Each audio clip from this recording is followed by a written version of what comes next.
Who's ready for the spooky season? I mean, it's practically September already, right? It's time. I mean, I was born on Halloween, baby, so let the leaves fall and the spooks and the goblins run free. So, vampires. Today, we're going to talk about the inner ones and the outer ones. The outer ones, so the inner ones are the reflections of the outer ones. I'll help you find them. And in order to do that, we need to kind of get into what is the imagery of the vampire really about? Think about this. This type of character has seen countless iterations since Bram Stoker's Dracula. And of course, he himself drew on earlier vampire myths, which were essentially what we would call revenants now. But Stoker changed the playing field in terms of modern fiction. And he set the stage for the vampire to be a permanent resident in modern horror and fantasy genre fiction. But why?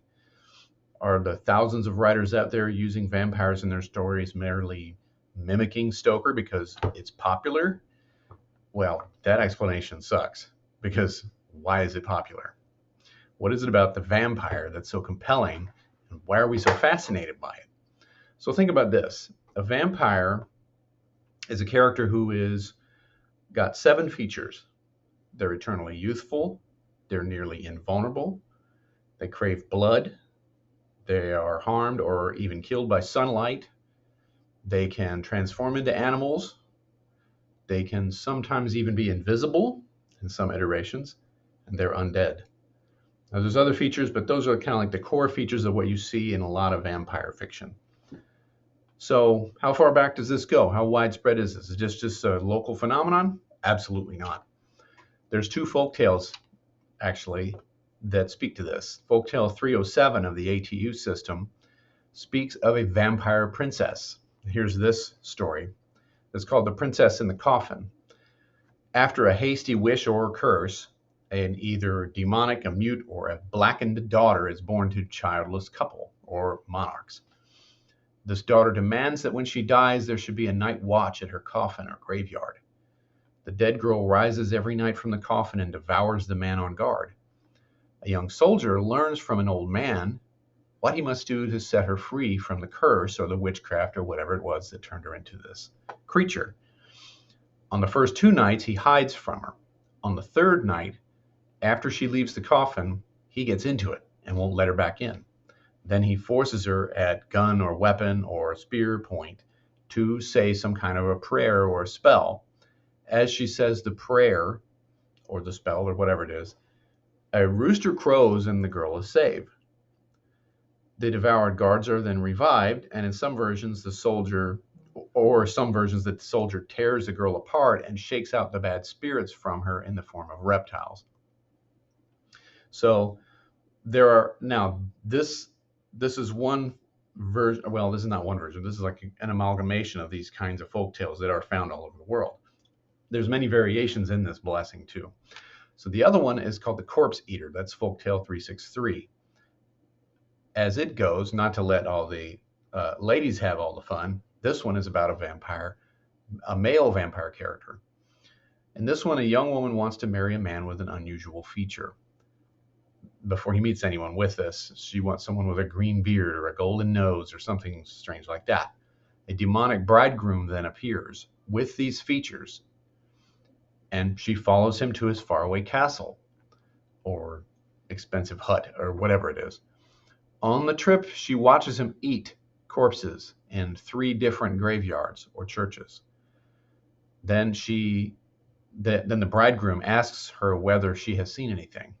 She says no, even when he appears in the form of her father or her brother. Finally, though, he appears in the form of her mother. He asks her, and then she confesses, at which point she is devoured. Or, in other versions, she manages to flee at the last moment. These folktales we have examples of all over Europe, Russia, Africa, Asia. So what is this stuff really about? Before we had psychiatrists and psychotherapists, we had folk tales and we had stories. A lot of stuff is wrapped up in these stories, and it's really helpful, I think, to unpack them. Now, I could do a deep dive into both of these. I could take an hour on each one of them, but I don't want to do that here. If you're interested in that, comment below, and I will do that. But for now, I can tell you that the vampire is essentially a very concentrated symbol of something that is 100% real, and that's psychopathy. Psychopathy is a trait, in case you don't know, wherein a person has full cognitive abilities, but they very much lack empathy. A person who is high in psychopathy tends to be narcissistic, manipulative, and unempathic into the extreme, but they can appear normal in every other way. So now treat the image of the vampire as you would a dream character, and you can then see what the features mean and how they reflect the real world. Eternally youthful, okay, starting with number one. This is a reflection of the fact that a person like this never really emotionally matures. Rather than getting old and getting wise and all that, they never mature, they never change. Being nearly invulnerable. Psychopaths have deficient fear responses. They don't have empathy. They blame everybody else for their problems. They're never at fault. In this sense, they, in terms of guilt or blame, are invulnerable. They crave blood. Some psychopaths are actually sadistic and they need to dominate others in order to feel good about themselves. Number four, they're harmed or killed by sunlight. As we know in studying dreams, we know that knowledge or learning or truth is often depicted as light. This has to do with the way our vision system is set up. Knowledge or recognition that someone is a psychopath seriously diminishes their power because you realize that they don't play by the same empathic rules that everybody else plays by, in which case you can avoid them. What about the next one? They can become an animal, a wolf, or a bat. This is because a psychopath has a very primitive emotionality, in which case the only time you see them express much in the way of emotion is in rage, i.e. the wolf, or flight, fight or flight, which means they fly away, without much thought or control. Other emotions that we typically think of, love and grieving and all that, they don't really feel those things very much. What about being invisible? This reflects the ability that they have to manipulate people without compunction. You don't suspect them because, like, who does this? That kind of thing. People that are high on psychopathy are relatively rare. So they can pass unnoticed among the normies. And then the last part is perhaps the most tragic, the undead imagery. This is a reflection of the fact that these people really only feel half alive. Many of the folks that have this report feeling emotionally dead inside.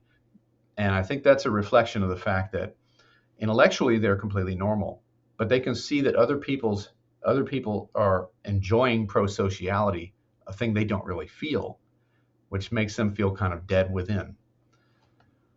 So what about the cure? So the cure is typically a prayer or a spell of some kind in the folktale, and oftentimes in modern fiction as well. So what is this about? So this element symbolizes the fact that those with high psychopathy can only be cured by doing something they very rarely have any interest in doing, recognizing that there is something greater in the world beyond their selfish ego. That's what a prayer is all about, or a spell. It's about accessing or engaging with something outside of yourself, which is greater and more powerful, the cosmos, the universe, whatever it is, rather than thinking the only thing that matters is me and what's in my ego. This is the first step towards developing an empathic emotional IQ or EQ needed to move someone towards a more pro-social direction. Now, how often does that happen? Hardly ever.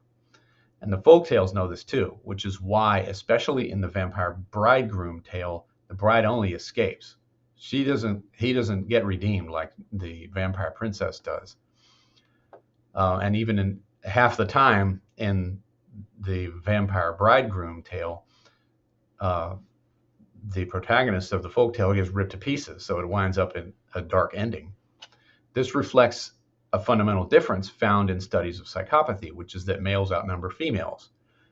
However, I will add to the caveat here that in earlier studies, it was estimated to be about 6-1 males to females. However, we are seeing a more nuanced approach to this and recognizing that female psychopathy, it may not be quite that big of a difference.